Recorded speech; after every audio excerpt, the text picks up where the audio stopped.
Hola, muy buenas, muchas gracias por venir. Soy Marcos. Como ya ha explicado José, trabajo en AMPL y hoy vamos a hablar de cómo se aplica optimización en el mundo real y en particular cómo se pueden hacer algunas reformulaciones para modelar de forma sencilla, clara y precisa modelos que son bastante complicados. Bueno, esto es una pequeña introducción, motivación. Cuando hablamos de matemáticas aplicadas al mundo real, normalmente pensamos en la estadística. Hoy en día pues, está el Machine Learning, la inteligencia artificial, ciencia de datos, los LLMs, etcétera. Pero la charla de hoy está más enfocada en la investigación operativa, que realmente tiene un solapamiento muy grande con estas otras áreas, pero aquí nos encargamos más bien de lo que hasta hace un tiempo se llamaba programación matemática, de una forma un tanto desafortunada, porque el nombre no le viene demasiado bien. Podría ser más bien optimización matemática o hoy en día tal vez podríamos referirnos a ella como ayuda a la toma de decisiones de alguna manera. Un pequeño recordatorio sobre la optimización matemática de la que vamos a hablar. Estamos hablando de maximizar, minimizar una función objetivo, pero esto no es lo realmente importante en la mayoría de casos. Lo importante es que contamos con unas variables de decisión que pueden ser reales o enteras, continuas o discretas, y que están ligadas entre sí mediante unas restricciones, que pueden ser normalmente de igualdad o de desigualdad. Entonces, esta es la forma que tiene un problema de optimización, más o menos. También solemos tener cotas para las variables. Y en particular, hay varios algoritmos que nos permiten resolver este tipo de problemas. Por ejemplo, para los problemas lineales tenemos el simplex, para los problemas de optimización discreta, que son los que realmente se resuelven en el día a día, tenemos el algoritmo de branch and bound, ramificación y acotación, o para los problemas no lineales también tenemos el descenso del gradiente, y todos estos algoritmos, de hecho, se ven en la carrera de una forma u otra, y es bastante satisfactorio comprobar que en el mundo real realmente las empresas, los distintos software o solvers que resuelven estos problemas de optimización implementan las técnicas que nosotros hemos estudiado. Entonces, yendo ya al terreno de la industria y las empresas, los principales campos en los que la optimización matemática se usa a escala global y con un impacto muy grande son, por ejemplo, en las aerolíneas, en finanzas, la gente, bueno, las empresas que hacen trading, ya sea en bolsa o con materias primas, sobre todo materias primas para ganar muchísimo dinero, en minería, en transportes, logística, hay telecomunicaciones, hay muchísimas aplicaciones en los que la optimización es completamente clave y sin ella no se podría desarrollar de la forma en la que se desarrollan. No tendría sentido montar una empresa de telecomunicaciones hoy en día y no estar utilizando estas herramientas de optimización para resolver los problemas. Entonces, los contenidos de hoy van a ser hablar un poco de software de optimización, después vamos a pasar a las reformulaciones para estos problemas y por último unas consideraciones prácticas que son más bien tal vez filosóficas que puedan ayudar un poco. Bueno, pues vamos con el primero. AMPL es una empresa de optimización y de software de optimización y el principal producto que tenemos es una herramienta de modelización matemática para problemas a gran escala. Esto significa que los problemas que queremos resolver con la herramienta tienen millones de variables, millones de restricciones y seguramente cientos de familias de restricciones distintas. No estamos hablando de un problema que tenga una restricción repetida un millón de veces, sino que hay cientos de restricciones distintas y cada una se repite decenas de miles o incluso millones de veces. Y la idea es que esta herramienta permite expresar problemas que son muy complejos para modelar los distintos campos que hemos visto de una forma intuitiva que permite explicar las formulaciones o entenderlas de una forma más simple. Otra ventaja es que con esta herramienta de modelado podemos acceder a los distintos solvers que implementan los algoritmos de forma directa. Los state of the art solvers, los solvers que están a la última. Y se puede usar MPL desde la API de Python, AmplePy, y en particular también destacar una librería open source llamada AmpleMP, que es una librería para escribir para implementar interfaces de solvers. Es decir, si vosotros queréis implementar un algoritmo de resolución de optimización, podéis implementar una interfaz respecto a MPL u otros lenguajes utilizando esta librería, que además cuenta con reformulaciones automáticas. Entonces, si vosotros escribierais un solver para resolver problemas de optimización discreta, solo con restricciones algebraicas, podríais sacar partido de esta librería para entender formulaciones más allá de lo que vuestro solver en principio permite. Y aunque la empresa está en, aunque la empresa está en tiene sede en Estados Unidos, es una empresa pequeña, ahora mismo somos entre alrededor de 20, 30 trabajadores, no es una empresa gigantesca. Y siempre, bueno, mi trabajo ahí es ser desarrollador de software, yo trabajo en el producto principalmente en el núcleo del producto de AMPL, en lo que es la herramienta de modelado para leer, interpretar, compilar los problemas y demás. Pero también vamos a conferencias, ayudamos a clientes con sus problemas y demás. Y en particular siempre es muy gracioso cuando vas a un congreso a Wisconsin, por ejemplo, llevas la camiseta de la Universidad de Murcia y te reconoce por los pasillos una mujer y te dice, ¿tú eres de Murcia? Y yo, bueno, no soy de Murcia, pero claramente tengo algo que ver. De acuerdo. Ahora, un ejemplo para entrar en materia de un problema. Pues supongamos que tenemos que cargar una batería térmica, una batería que es realmente grande y compleja, y estamos diseñando cómo se carga el cargador para esta batería. Y la restricción que queremos implementar es que se cargue sin que haya fluctuaciones de ritmo en la potencia. No queremos que la potencia fluctúe mucho, queremos que sea más o menos estable. Entonces, lo que podríamos pensar para modelar esto es introducir una restricción en la que, bueno, tenemos que decidir cuánta carga mandar en cada periodo de tiempo a la batería y queremos que la diferencia entre las cargas no fluctúe mucho, que las cargas vayan más o menos al mismo nivel. Entonces podríamos escribir esta restricción. Si en tiempo t estábamos cargando, es decir, si la carga es mayor que cero, y en el instante previo también la estábamos cargando, queremos que la diferencia entre estas dos cargas sea menor o igual que 10, la diferencia en valor absoluto. Entonces, intuitivamente, estamos haciendo que las diferencias entre dos periodos consecutivos de la carga sean no muy grandes, estén de alguna forma acotadas. Pero esta restricción no es lineal. Esta restricción tiene varias cosas no lineales, tiene desigualdades estrictas, tiene una conjunción, hay una implicación, porque la primera parte implica la segunda, hay un valor absoluto. Entonces, tú puedes escribir esto y gracias a la librería en Pi se va a reformular automáticamente para que el solver lo entienda. Pero bueno, así es como luce una restricción de este tipo en AMPL. En particular, también es muy interesante hablar de los solvers porque estas reformulaciones dependen del algoritmo que estemos usando, dependen del solver que estemos aplicando. Y cada solver tiene su propio tipo de problemas, está especializado en un problema distinto. Pueden ser solvers para optimización lineal, para optimización discreta, no lineal, constraint programming, hay muchas más cosas. Y al final cambiar de un solver a otro es simplemente una línea de código. También se pueden personalizar las ejecuciones de los solvers con cientos y cientos de opciones que tiene cada solver. Y además, cada solver tiene opciones distintas. Entonces hay miles y miles de opciones distintas que se podrían aplicar para usar los solvers de una forma más o menos conveniente.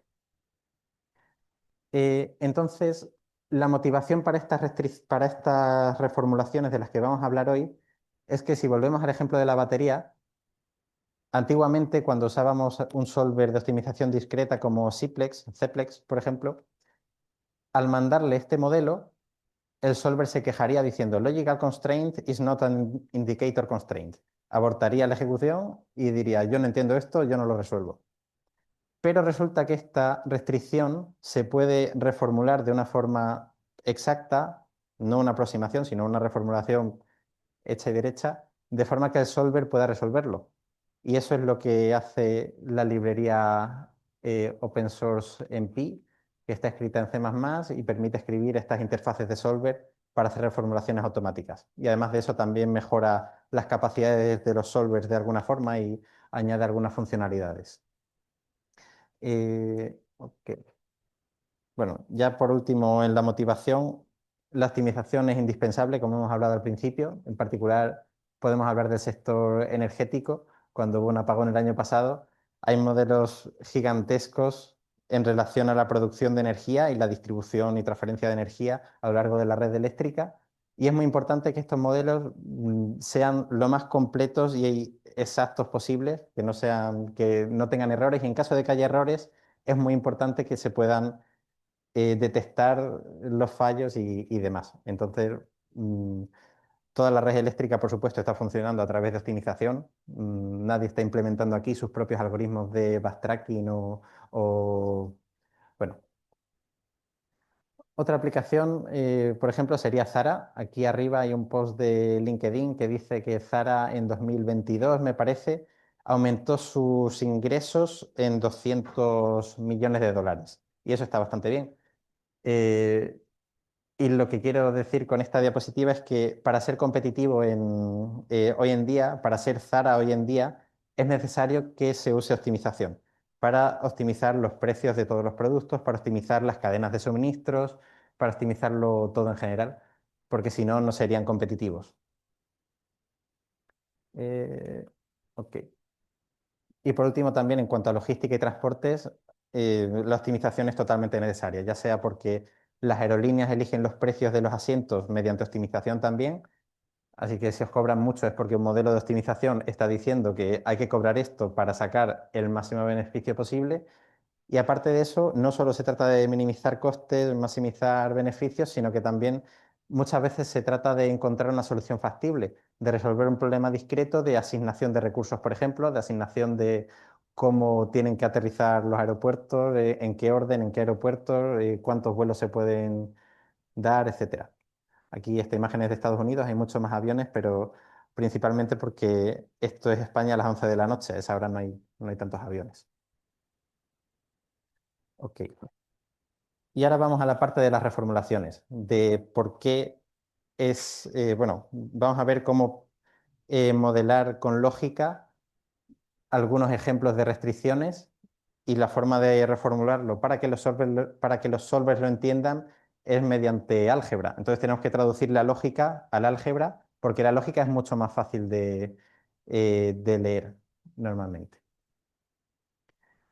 Bueno, hay muchos tipos de reformulaciones distintas, hay aproximaciones cuando reformulamos alguna función no lineal, hay reformulaciones que son exactas, que son en las que nos vamos a centrar, porque son las que más se usan en el día a día, ya que los problemas que resolvemos casi siempre son MIPS, son problemas de optimización discreta, que son los que sirven para todo en esta vida. Los problemas de optimización continua también tienen sus aplicaciones, pero son mucho más reducidas que los de la optimización discreta. Y los problemas de optimización discreta se pueden reformular de forma exacta muchas veces. El primer tipo de restricción que vamos a ver, el primer tipo de expresión que vamos a reformular es lo que se llama indicator constraint, una restricción indicador, se podría decir, que tiene esta pinta. Una variable binaria que vale 1, una variable binaria que hace que cuando valga 1, necesariamente se deba cumplir una restricción algebraica normalmente, a x menor o igual que b. Es decir, diríamos que la variable i es la variable indicador que cuando se activa hace que cuando vale 1 hace que se active la restricción de la parte derecha. Sin embargo, esto es no lineal, esto es lógica, esto es algo que no entra en el simplex cuando resuelve un problema o no entra en ramificación y acotación cuando el problema se resuelve. Entonces, ¿cómo se podría reformular para que el solver lo entendiese? Bueno, ahí es como se ve en AMPL, que es básicamente muy parecido. Para reformular una indicator constraint, queremos que si i es igual a 1, se cumpla la restricción y cuando i valga 0, nos da igual que la restricción se cumpla o que no se cumpla. Es decir, queremos de alguna forma relajar la restricción. Y una forma de hacer eso es directamente poner un número muy grande a la derecha para que siempre para que siempre se satisfaga la restricción. Esto es lo que llamamos una M lo suficientemente grande, una big M. eh, y en particular lo que querríamos es, si i es igual a 1, queremos que la restricción se dé como queremos que se dé, pero si i es igual a 0, queremos que la restricción se relaje poniendo una m lo suficientemente grande. Entonces hay una forma de escribir esto con álgebra que, si lo pensáis un poco, es bastante intuitiva y es simplemente añadir un término con la m multiplicada por 1 menos i, de forma que si i es igual a 1, se anula este término y nos queda la restricción, y si i es igual a 0, nos queda la m en el lado derecho que hace que se satisfaga trivialmente la restricción. Y esta sería una forma de reformular una indicator constraint. ¿Cómo podemos hacer la implicación inversa? Pues ya sabemos, si una variable binaria vale 1, podemos activar la parte derecha. En cambio, ¿cómo lo hacemos al revés? Pues podemos tirar por lógica y aplicar el contrarrecíproco. Podemos decir, si i es igual a 0, entonces negamos el implicante, esto sí lo sabemos reformular, más o menos. Entonces podríamos hacer algo similar, podríamos multiplicar m por i, de forma que si i vale 0, se da la restricción, y si i vale 1, entonces se relaja la restricción y se cumple trivialmente. Pero esto también es una restricción no lineal, porque la desigualdad es estricta. Y cuando tenemos desigualdades estrictas no sabemos resolver los problemas. Pues nos gustan las desigualdades que no son estrictas, y para eso hay muchas formas de solucionarlo, pero lo más sencillo normalmente es añadir un épsilon. En lugar de escribir una restricción estricta, una solución directa es añadir un parámetro épsilon pequeño que haga que se suavice la restricción estricta, y de esta forma podemos directamente usar el truco de la variable de activación. Entonces, si i es igual a 0, entonces a por x es mayor que b. Esto ocurre si lo reformulamos con esta restricción algebraica. Lo malo es que ya tendríamos que encontrar valores de épsilon que sean lo suficientemente buenos para que esta restricción esté bien formulada, y valores de m lo suficientemente grandes para que la restricción se relaje cuando se tiene que relajar, pero que sean lo más pequeños posible. Y es que escribir big M's por toda la formulación en general no es buena idea, salvo que las cotas que uses sean buenas. Entonces, cuando pongáis una M grande, que esto se hace automáticamente cuando escribes la restricción lógica, la expresión lógica, pero si quisierais reformular algo a mano, lo suyo es buscar los valores de M más pequeños posibles, porque si no, la formulación se vuelve bastante débil, y el problema tarda mucho más en resolverse. Esto normalmente se hace infiriendo cotas sobre el valor de m, utilizando las propias cotas de las variables, pero hay veces que bueno, la implementación suele ser bastante más complicada en la práctica, porque nosotros ahora estamos viendo restricciones que están muy simplificadas, pero en general vamos a tener millones de variables sumándose en cada una de las restricciones algebraicas, y hay veces que no vas a conocer las cotas. Pero en la vida real normalmente o casi siempre hay una cota, aunque sea, no sé, 4.000 o 1.000.000. Ahí puedes poner un valor muy grande, y en la práctica siempre se debería dar. Lo que pasa es que a veces no se conocen las cotas y hay que pensar un poco en lo que queremos que el modelo haga. Por tanto, simplemente una nota, un detalle muy importante, que es añadir cotas a las variables siempre que se pueda, porque esto ayuda muchísimo al solver y muchísimo a las reformulaciones, porque sin estas cotas no se pueden hallar valores de m que hagan que la formulación sea eficiente. Ok. Otro tipo de restricción que podemos reformular son las disyunciones lógicas, un OR, una disyunción, en la que al menos queremos que una desigualdad se satisfaga. Y esto, si lo pensamos, también es bastante sencillo si utilizamos las variables binarias, que son unas variables estupendas. Hacemos el mismo truco de antes, usamos una variable de activación i binaria que cuando valga 1 haga que esta restricción se satisfaga, y cuando valga 0 hacemos que se satisfaga la otra. Y ya está, podemos reformularlo de esta forma, y esto sería una disyunción lógica reformulada con big M. Ok. Si hubiera tres cláusulas, podemos hacer una inferencia similar, nos damos cuenta de que realmente necesitamos más variables binarias. Y según aumenta el número de cláusulas, podríamos poner una variable binaria por cada cláusula, también imponiendo que al menos una de las variables binarias se active, porque queremos que al menos una de las cláusulas sea verdad. Por tanto, que una de las variables binarias que estamos poniendo sea 1. Si tuviéramos n cláusulas, pues, pues el mismo razonamiento. Para n cláusulas estamos introduciendo n restricciones, estamos introduciendo n nuevas variables binarias y estamos introduciendo n nuevas constantes de las que hay que preocuparse. Por tanto, lo de las reformulaciones está muy bien, pero hay que andarse con un poco de ojo para que no se vaya de madre. Y ahora un pequeño ejercicio. Por ejemplo, ¿cómo se podría reformular una conjunción iterada? Que tuviéramos n cláusulas y se tienen que cumplir las n.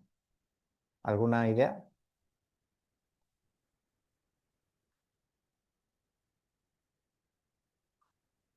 No seáis tímido.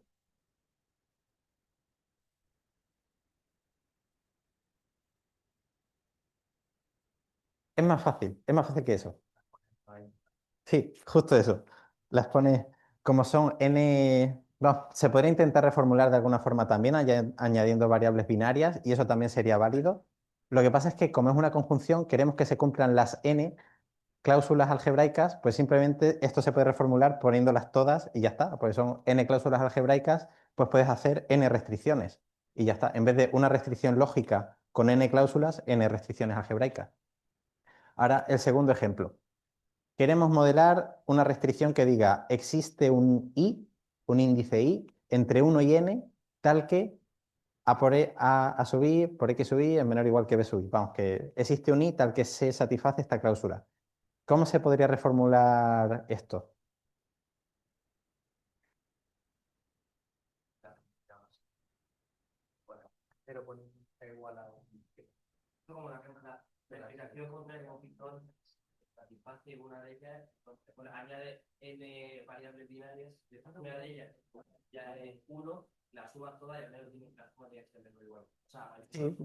Sí, sí, correcto. Vamos, al final, esto es exactamente lo mismo que hemos hecho antes con las cláusulas de disyunción, porque el que exista un i significa que alguna de las cláusulas es cierta. Por tanto, estamos en exactamente el mismo caso que antes. Si pusiera existe un único i, entonces lo único que habría que hacer es que esta igualdad sumara 1. Y ya como ejercicio, ¿cómo se reformularía un para todo i? Se cumple que para toda cláusula, tal, bueno, ese como ejercicio solamente. Ahora vamos al siguiente tipo de restricción, de expresión. Esto sería una implicación general. Esto no es una indicator constraint porque no hay variable de activación. Es directamente una expresión algebraica implica otra expresión algebraica. Si esto se satisface, entonces esto se satisface. Si esto no se satisface, nos da igual lo que pase con esta restricción. Entonces podríamos tirar de lógica y decir, bueno, esto no lo sé hacer, pero sí sé llevarlo al plano de la lógica. En P implica Q es no P o Q. Y ahora la negación de una cláusula de este tipo sería voltear una desigualdad. Y esto en general es cierto. Realmente no. Realmente no en general. Porque depende de la aritmética que estemos usando. En el mundo real y en las formulaciones que hacemos normalmente, pues sí, esto es cierto, no hay ningún problema. Pero cuando estamos trabajando con números en coma flotante, que es lo que utiliza el ordenador por debajo, hay que representar los números con una precisión finita y no podemos hacer comparaciones directamente así porque sí. Por ejemplo, cuando hacemos una comparación, habría que comprobar que cuando hacemos una comparación entre dos valores en coma flotante, cabría el caso de que uno de los argumentos fuera nan, que es un elemento en aritmética de coma flotante, bueno, al menos en los estándares. Y resulta que nan tiene una propiedad muy interesante que es que x es distinto a x, sí, solo sí, hablamos de nan. Entonces, al final, simplemente decir que en la implementación todo se convierte en algo mucho más complejo, mucho más complicado, que aunque la lógica esté muy bien y los modelos parezcan que son sencillos e intuitivos, realmente la implementación por debajo tiene muchos detalles a tener en cuenta para que todo salga al final bien y todo sea numéricamente estable. Vale, y ahora vamos a hacer un pequeño experimento comparando algunos solvers eh, en un problema utilizando el operador all-diff.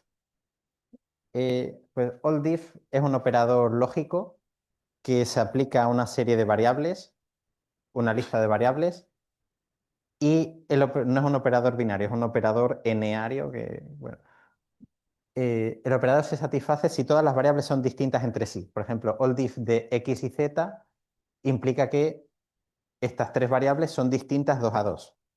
Y esto es una restricción lógica.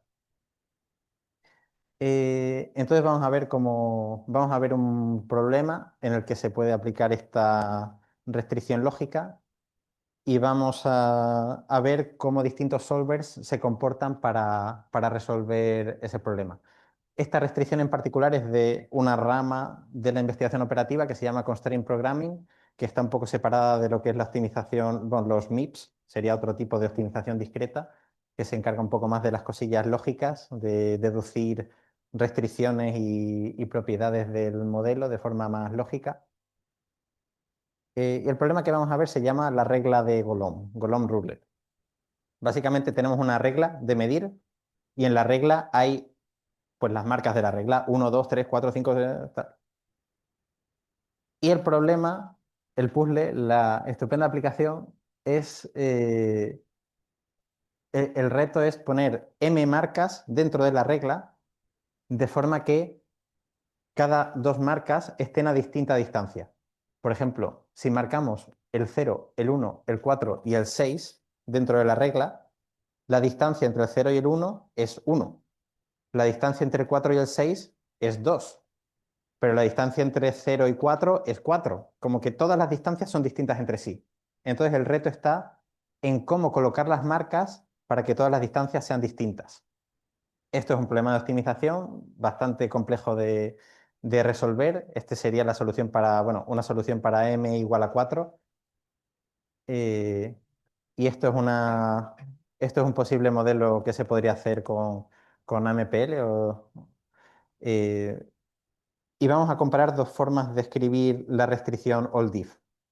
Tenemos las variables que hacen referencia a la diferencia entre dos marcas, la variable differences, y la forma 1 la primera manera de formular all-diff sería simplemente utilizando all-diff. Decimos que hay una, no sé si se verá muy bien, pero bueno, decimos que hay una restricción que se llama all-diff, que utiliza el operador all-diff dentro y dice que todas las diferencias son distintas, y ya está.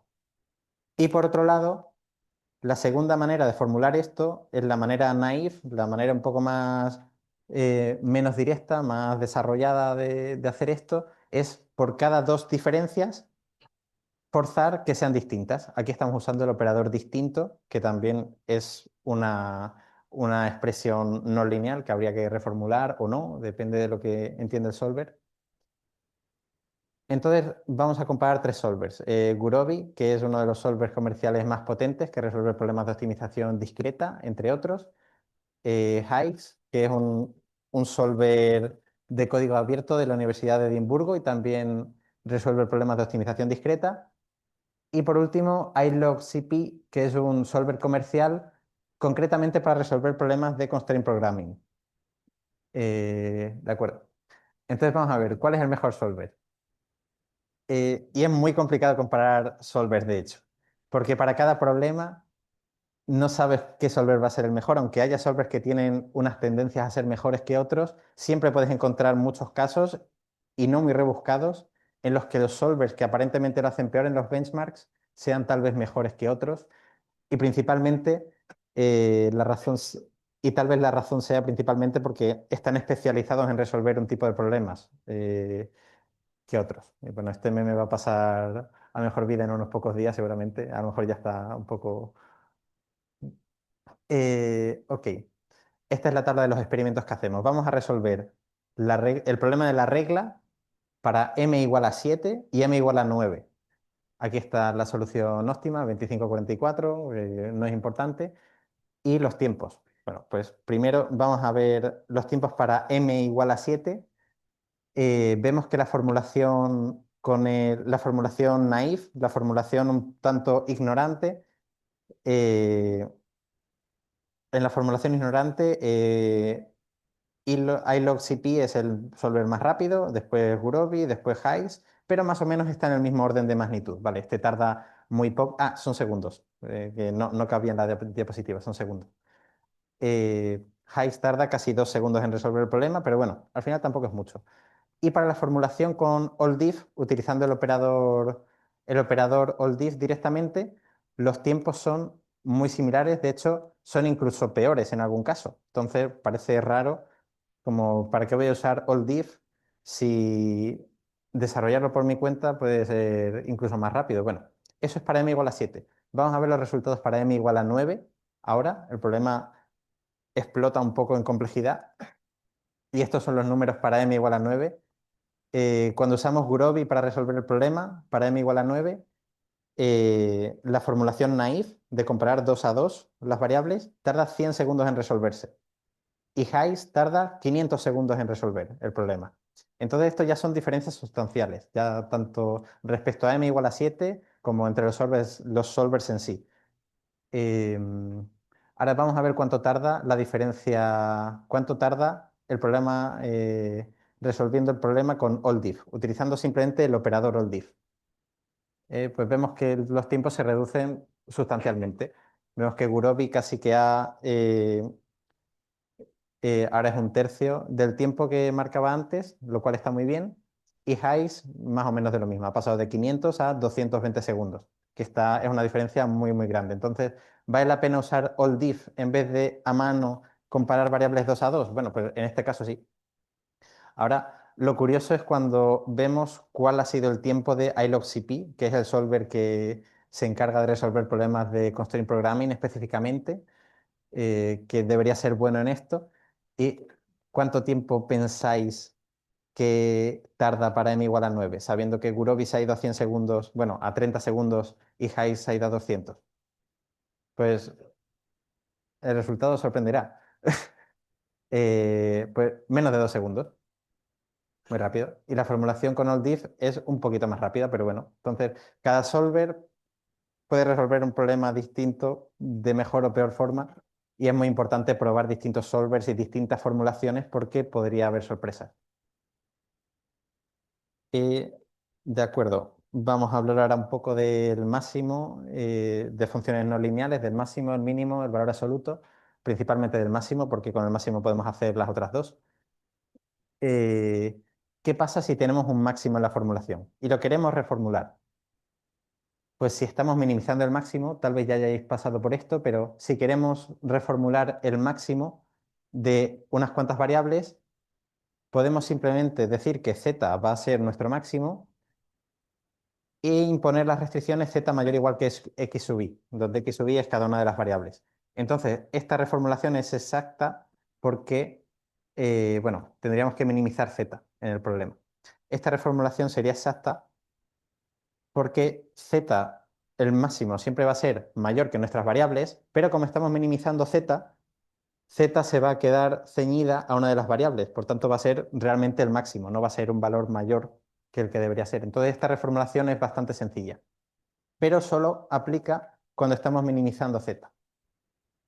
Ahora, ¿qué pasa si z no aparece en el objetivo? Si z está por ahí perdido. Pues podríamos hacer algo parecido. Pues imponemos que z, nuestro máximo, es mayor o igual que el resto de variables y luego, de alguna forma un tanto programática, podríamos decir, bueno, pues si x1 es mayor o igual que x sub 2, el máximo es x1 y al revés también. Y esto ya lo sabemos reformular. Bueno, más o menos porque aquí hay igualdades y nos las hemos saltado, pero bueno, la idea es que también se podría reformular. Y en general, si el máximo no aparece en el objetivo, si no lo estamos minimizando más bien, podríamos añadir estas variables. Podríamos pensar que z, podríamos reformular esto como una serie de cláusulas porque al final el máximo va a ser igual a una de estas variables. Y si imponemos que va a ser mayor que todas ellas, pero igual a alguna de ellas, entonces al final nos va a dar el máximo. Y si reformulamos estas n cláusulas, ya hemos visto antes que se hacía así, y esto sería una forma de reformular el máximo. De hecho, esta reformulación es válida si estamos maximizando el máximo, pero si estamos minimizando, no. Necesitaríamos también las variables complementarias, las restricciones complementarias de acotación, z mayor o igual que nuestras variables. Y esto es para hablar un poco del contexto de una expresión dentro de una formulación. Porque hay veces que el contexto, que es básicamente qué pasa cuando aumenta el máximo, ¿va a mejorar nuestra función objetivo? ¿O qué pasa si disminuye? ¿Va a empeorar? Entonces, si estamos en un contexto negativo, es decir, si estamos minimizando el máximo, la reformulación es tan fácil como añadir esto. Pero si estamos en lo que se llama un contexto positivo, es decir, si estamos, por ejemplo, maximizando el máximo, bastaría con estas restricciones. Podría haber también un contexto mixto. Podríamos intentar deducir el contexto de una expresión y que no fuéramos capaces y por tanto hubiera que añadirlo todo. Entonces, ¿cuál de las reformulaciones se usa? Pues depende del contexto, depende del contexto. Entonces, NP, la librería esta, se encarga de deducir el contexto si es posible. NP se encarga de deducir el contexto si es posible y de mandar la reformulación de la mejor forma para el solver. Eh, sí, eso es, exactamente eso. Entonces, normalmente lo que se aplica en la librería para hacer las reformulaciones o no es según lo que sepa el solver. Si el solver sabe resolver indicator constraints, las vamos a mandar directamente. Si el solver sabe resolver all diff, se lo vamos a mandar. Pero si el solver no sabe cómo hacerlo, pues lo vamos a reformular para que sepa hacerlo. Y eso es lo que pasaba en el benchmark que hemos visto antes. Le pasamos el all diff a estos solvers, tal vez reformulándolo o no, según sepan o no hacerlo. También se puede controlar cómo se propaga el contexto de las expresiones, si queremos usar una reformulación, la otra o las dos y demás. Ahí. Y vamos a hablar ahora de funciones no lineales y a trozos, brevemente, que no queda mucho tiempo. Eh, Hablar de funciones no lineales realmente no lo vamos a hacer, porque es muy complicado resolver problemas no lineales y en general la gente en la industria se suele conformar con hacer una aproximación en lugar de usar solvers no lineales que realmente sepan resolver estos problemas, que es lo recomendado, lo que se debería hacer, pero bueno, eso no quita que los problemas no lineales sean extremadamente más complicados de resolver. Eh, Hay varias formas de aproximar una expresión no lineal. Una forma intuitiva es hacerlo a trozos. Tenemos un seno y lo aproximamos con una función lineal a trozos y ya está. Hay distintas formas de hacerlo, pero bueno. Entonces, las funciones lineales a trozos tampoco son lineales en sí. Entonces tenemos que ver cómo se reformulan estas. Podemos pensar en una función lineal a trozos como una función dada por n puntos que van definiendo segmentos, van definiendo intervalos y ya está. Entonces, ¿cómo podemos reformular esto usando álgebra? Eh, pues la idea que vamos a seguir va a ser para cada punto de la función a trozos, que es la roja, que está intentando aproximar la azul, pero nos referimos a la roja. Vamos a hacer que cada punto en el gráfico rojo sea una combinación lineal convexa de los extremos de los intervalos. Por ejemplo, cualquier punto aquí sería combinación convexa de este punto y de este punto.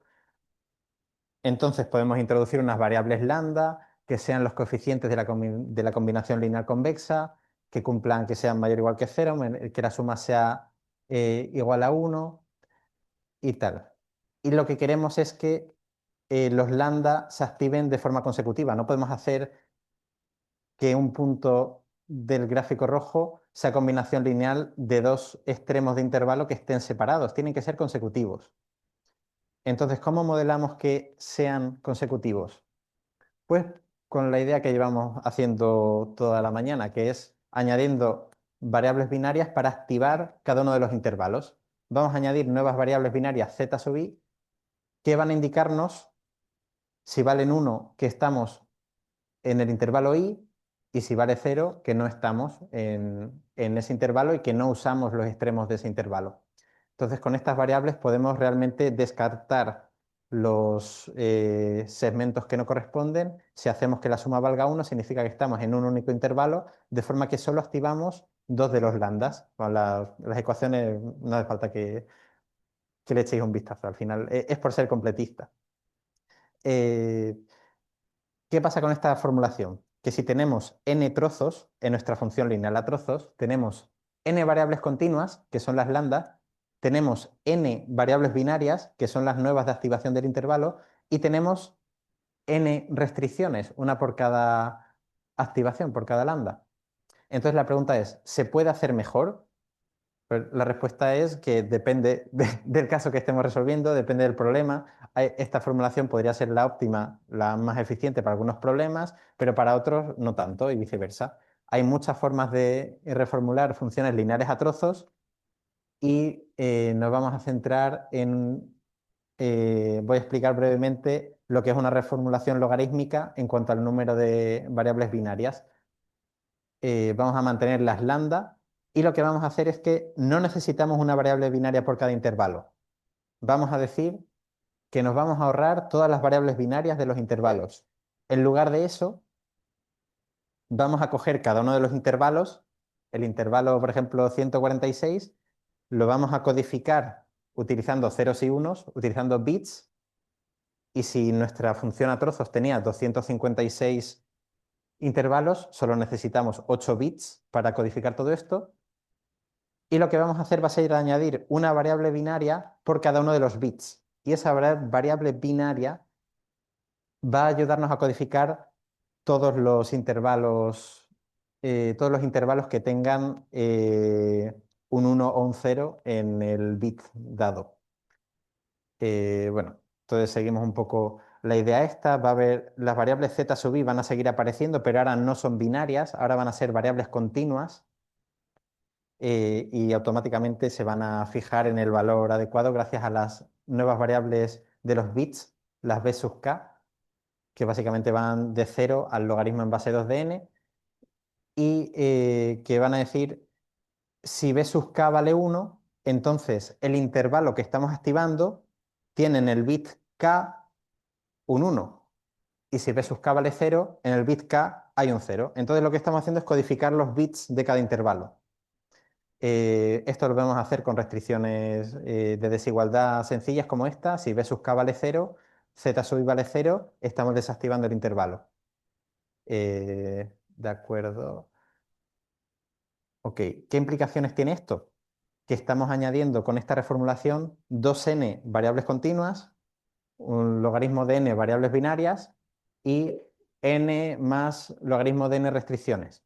¿Qué pasa? Que cuando n es 1000, cuando tenemos 1000 trozos, por ejemplo, o 258 trozos, con la reformulación anterior estaríamos añadiendo 250 variables binarias, 256 variables binarias, y eso es bastante costoso, porque las variables binarias, la optimización discreta suele ser bastante complicada, hay que ramificar mucho más el árbol de posibilidades, pero con esta reformulación solo tendríamos un logaritmo de 256, tendríamos solamente 8 variables binarias. Pasamos de 256 a 8, a costa de tener 500 variables continuas, pero bueno, tal vez sea mejor tener 500 continuas y 8 binarias que tener 250 y 250.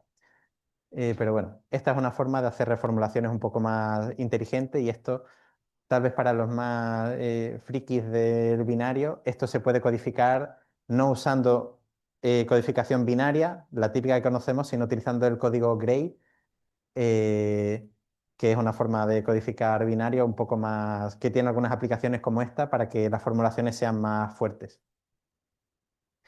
Y por último, algunas consideraciones prácticas. Ok, sobre escribir modelos.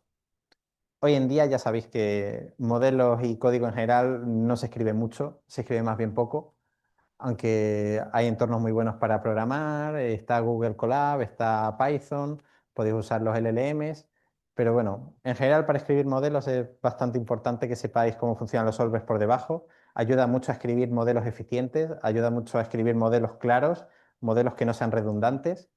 Eh, Aunque cuando hablo de redundancia, una pequeña nota, y es que las restricciones, cuando resolvemos problemas de optimización discreta, a veces vale la pena meter más restricciones al modelo en caso de que estén fortaleciendo la formulación.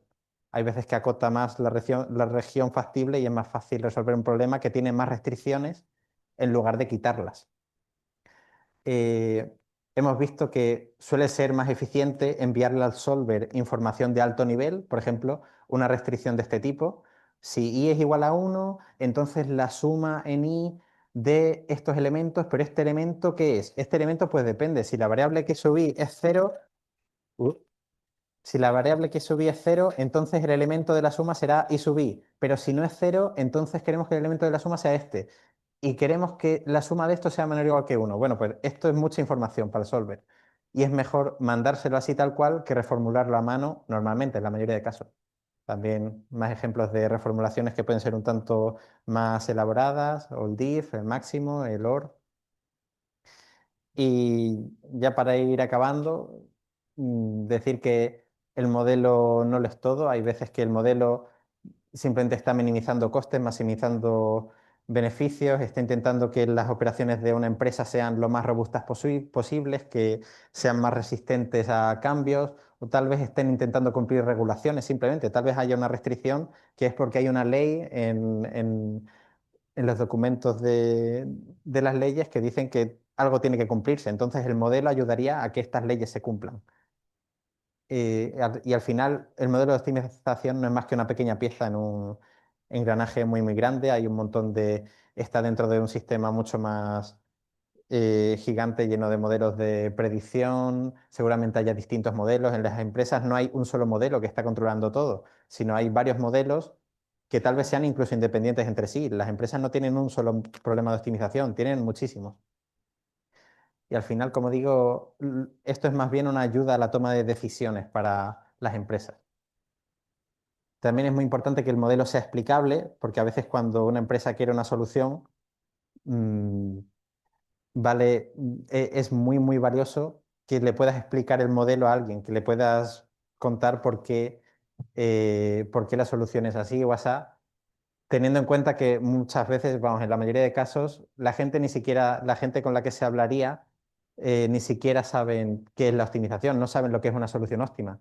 Tal vez resolver las cosas hasta que sea óptimo, no es lo que se hace en la práctica. En general, hay veces que sí, pero otras realmente solo se busca una solución factible, una solución de compromiso, que se acerque un poco al óptimo, pero tampoco es más importante tener modelos claros para que los usuarios estén felices, estén contentos, puedan ampliar sus aplicaciones, cambiarlas, que estén bien, que sean más modulares.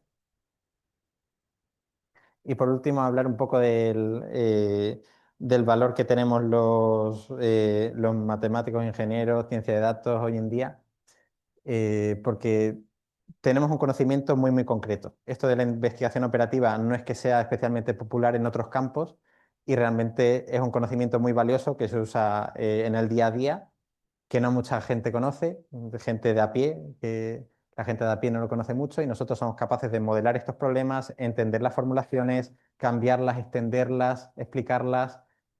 También somos capaces de adaptarnos a las distintas tecnologías. Es bastante importante conocer los entresijos de los algoritmos y eso nos diferencia vamos, de otros perfiles técnicos. Y aquí en la Universidad de Murcia la formación es excelente, así que aprovechad todas las oportunidades que os surjan en general. Si tenéis dudas sobre las salidas laborales, todas son buenas. Estamos en un sector buenísimo ahora mismo para los matemáticos, ciencia de datos, informáticos. La industria está muy bien, la investigación, la docencia, todas son muy reconfortantes y os animo a que simplemente que todas son muy buenas, cualquier opción es excelente, la que decidierais. Y ya por último, y de hecho más importante, la inquietud de la IA, qué pasará en el futuro. Y es que por el momento la IA, los chatbots están bastante lejos de resolver problemas de optimización y también de modelarlos, al menos a gran escala. Los problemas de juguete, bueno, pues siempre son fáciles de hacer, pero los problemas reales no están todavía sin resolver. Y ya está, eso es todo, alguna referencia y ahí tenéis mi correo para lo que sea. Muchas gracias.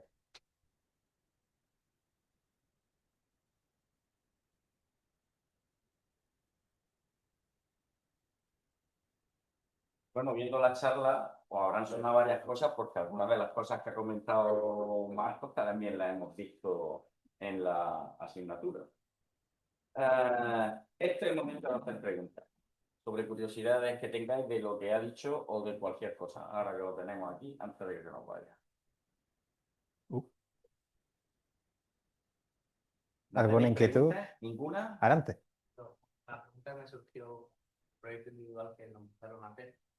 Eh, ¿Existe alguna manera fácil de reordenar un conjunto de nodos? Es decir, yo tengo un, puedo el conjunto, por ejemplo, como order, pero ¿existe alguna manera fácil de cambiar ese orden una vez que lo has creado? Que no encontré esa manera fácil. Pero depende de lo que quieras hacer. No, depende. ¿Qué orden querías ¿Cuánto seguir? ordenamiento fácil? ¿Por qué querrías hacer eso? Claro, eso lo puedes hacer en Python, por ejemplo. Si tú estás usando la API de Python, te implementas tu algoritmo de ordenamiento en Python y es, bueno, no lo implementas. Lo suyo es que llames a sort, ordenas algo y ya está, y se lo mandas. En MPL los conjuntos están ordenados, se pueden ordenar normalmente de alguna forma, pero depende de lo que quieras hacer. No estoy seguro de cuál es la aplicación. Claro, la duda la entiendo, pero es que depende de lo que quisieras hacer. No sé, si quieres mandarme el ejemplo por correo, está... Normalmente siempre hay formas sencillas de hacer todo lo que se os venga a la mente. Otra cosa es encontrarlas, pero siempre hay formas sencillas. Más cuestiones. ¿Este tengo una, sí, quiero escribir una restricción que básicamente depende de que tengo que comprobar que los conjuntos tienen intersección no vacía. De momento lo que he hecho es la cardinalidad de la intersección es mayor que no hay una forma. Eso está bien. Eso, eso está bien. Vamos, siempre hay formas, pero yo creo que eso es bastante intuitivo. Pregunta. Más. Después del grado de matemáticas, dentro de un máster, tipo, Sí, sí. Estudié en la UPM, en la Universidad Politécnica de Madrid, un máster de inteligencia artificial. Eso fue antes de ChatGPT, yo creo que eso lo cambió un poco todo. Y bien.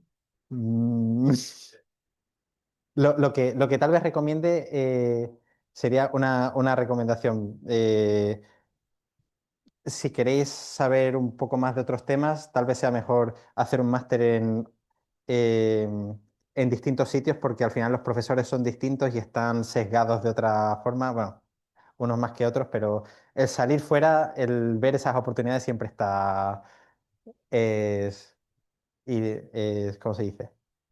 Instructivo.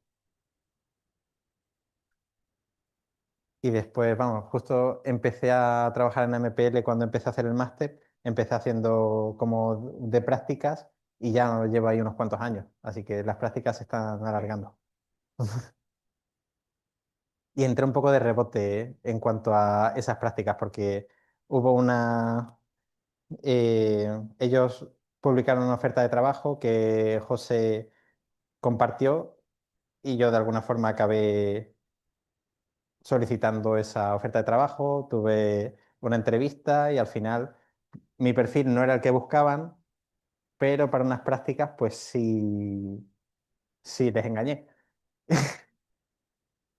Entonces aprovechar las oportunidades, no tengáis miedo del inglés ni nada. Yo cuando entré al equipo de AMPL no había nadie nativo inglés, era todo gente que llevaba muchos años trabajando, pero ninguno su lengua nativa es el inglés y no hay ningún complejo ni nada.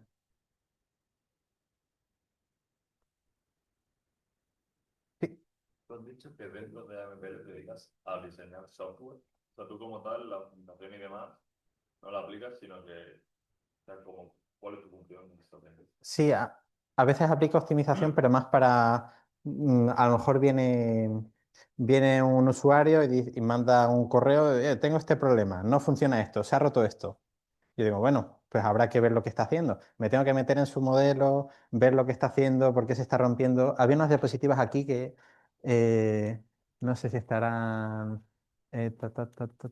No, pues las he ocultado. Eh,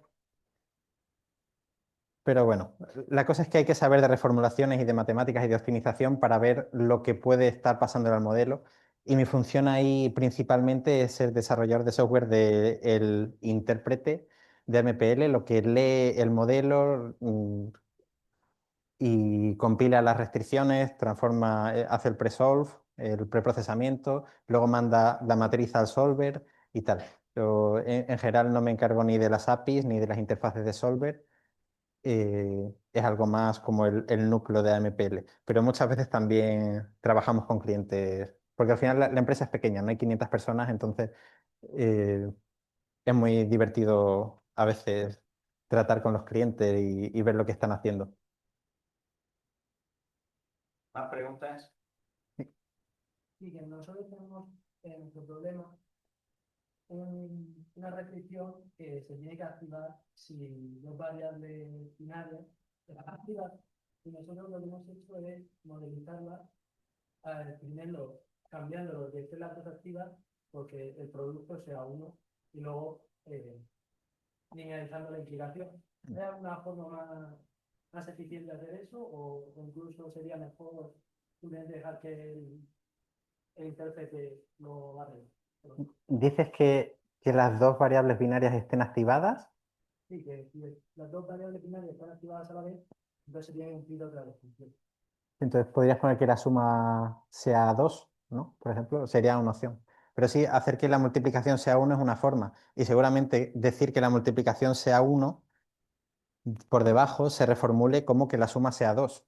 Pero bueno, si el solver dice que sabe resolver el producto de variables binarias, será lo que se le mande. Pero una forma directa sería que la suma fuera 2, ¿no? Pero sí, cualquier cosa que penséis suele estar bien en ese aspecto. Hay que probar distintas formulaciones para ver cuál es la más eficiente. ¿Más preguntas? Te pregunto yo. Nos pone aquí unas reformulaciones con el implica y todo eso. Nos dice que eso, bueno, esto se puede hacer con el M grande, pero esto lo hace solamente el intérprete.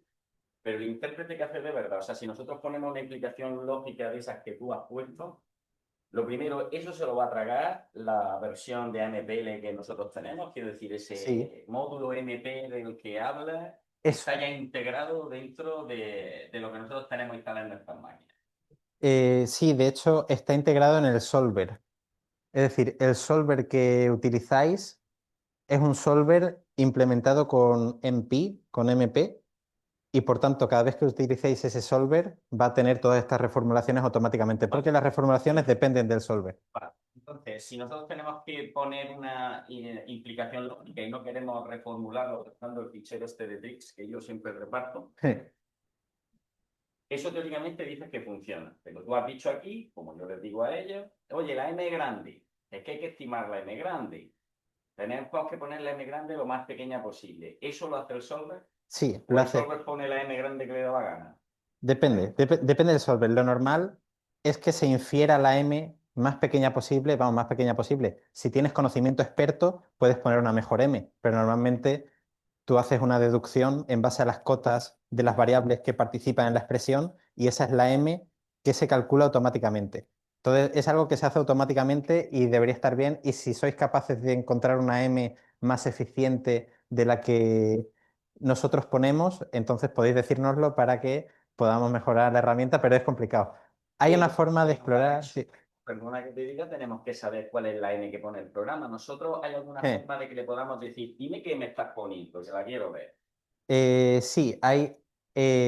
MP es una librería muy grande que incluye muchas cosas, entre ellas programación, problemas multiobjetivos y tal. Y una de las cosas que incluye es un explorador de reformulaciones que te permite extraer el modelo que va al solver, el final, y echarle un vistazo. Lo que pasa es que muchas veces no es fácil de leer porque los problemas son muy grandes y no hay una forma directa que te diga esta restricción, esta. Bueno, pues hay que dedicarle un poco de tiempo a explorar la reformulación. Pero sí, en teoría se puede encontrar cuál es la reformulación que se está utilizando exactamente.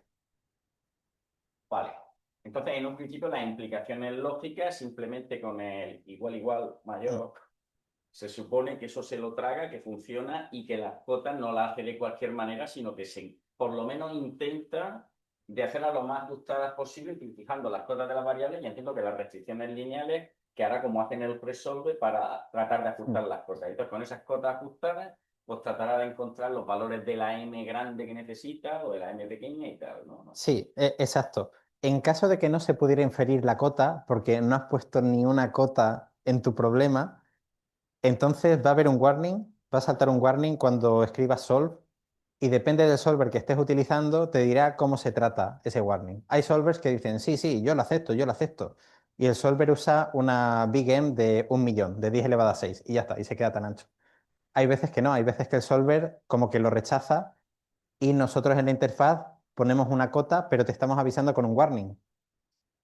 Hay veces que el solver no necesita ninguna cota porque entiende la implicación y es un solver de constraint programming y no necesita hacer ninguna reformulación. Entonces, depende del caso. Pero sí, lo suyo es que las Big M son lo más eficientes posibles. Vale.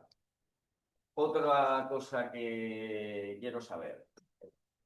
Bueno, ha hablado aquí, por ejemplo, de- del solver este y Loper Feple para eh, trabajar con restricciones de tipo de lógicas como el old diff que has dicho y todo eso. Eso en general no lo tiene prácticamente casi que ningún optimizador. No sé si ahora estarán empezando a meter cosas de ese tipo. Sí. En todo caso, la AMPL permite que yo ponga eso solo en el caso de que el optimizador al que se lo voy a enviar sea capaz de resolverlo. Quiero decir, un olddiff que yo meta en un programa, por decir algo, que yo lo voy a resolver con hikes que no tiene nada de constraint programming, ¿eso qué hace? ¿Hace la reformulación, por ejemplo, esta naive, esta que tú has dicho? ¿O qué hace AMPL cuando yo le meto algo de eso? Pues en el caso particular de OldDiff, muchos solvers ya lo implementan de forma nativa y lo que hacen por debajo normalmente es hacer la naive, pero bueno, o lo hacen un poco más eficientemente.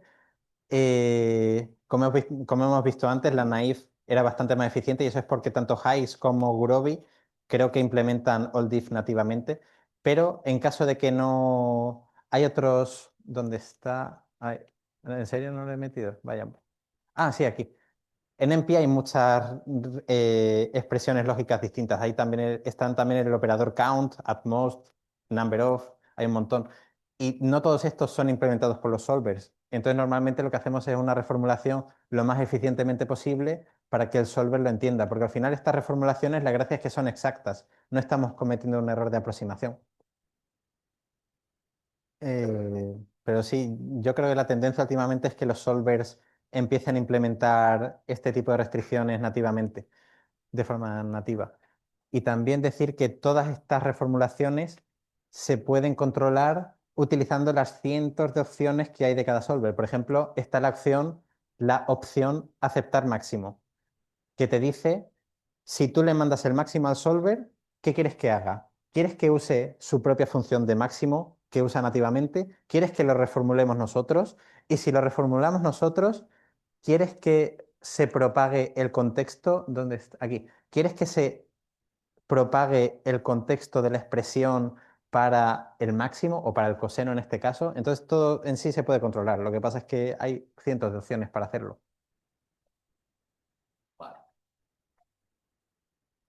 Bueno, la última cosa que te pregunto, que no tiene nada que ver con AMPL, pero sí con los optimizadores. Efectivamente, digamos, como que tenemos por un lado los optimizadores clásicos, lo que estudiamos en la carrera, ¿no? Para optimización lineal entera, para no lineal. Tenemos una cosa, pero por otro lado, como una rama de la inteligencia artificial, está la parte de constraint programming, que lo que hacen es que con las propias restricciones tratan de ir mejorando cotas para al final decidir si se cumplen determinadas restricciones o no. Y hasta donde yo vi, había muy poca cosa de tratar de unir los dos mundos, porque parece ser como que trabajan por separado y no es fácil combinar. ¿Tú sabes ya si hay algún optimizador que trate de combinar las dos cosas y que nos permita poner restricciones lógicas que se puedan trabajar con Constraint Programming como el OLDI, pero que a su vez si tenemos variables y rollos de restricciones de las típicas que tenemos de optimización, que hay, me puedo aplicar ramificación y acotación y que se pase información de una técnica a la otra para hacer la cosa más eficiente? ¿Eso existe ya o esto está por diseñar? Eso está por diseñar y yo dudo que, que simplemente hoy en día. Por ejemplo, hay solvers como Exali, que son solvers que son un poco más de constraint programming o más bien que te pueden resolver todo tipo de problemas, pero están más especializados en un tipo de problema concreto, como problemas de rutas o algún problema con restricciones de constraint programming específicas.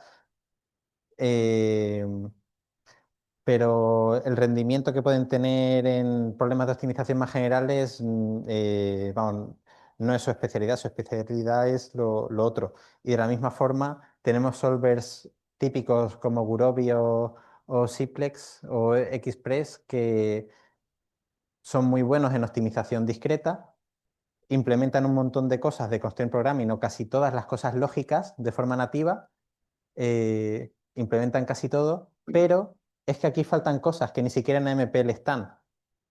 Entonces, aún falta bastante. Vamos, bastante. Faltan cosillas.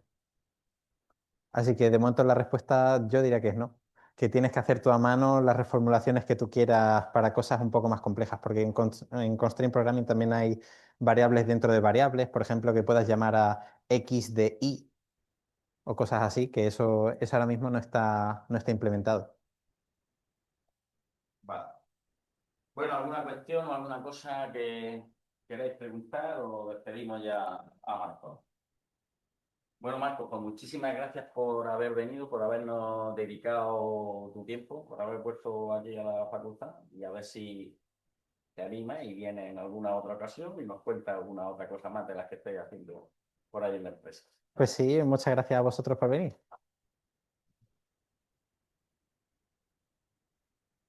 Vale.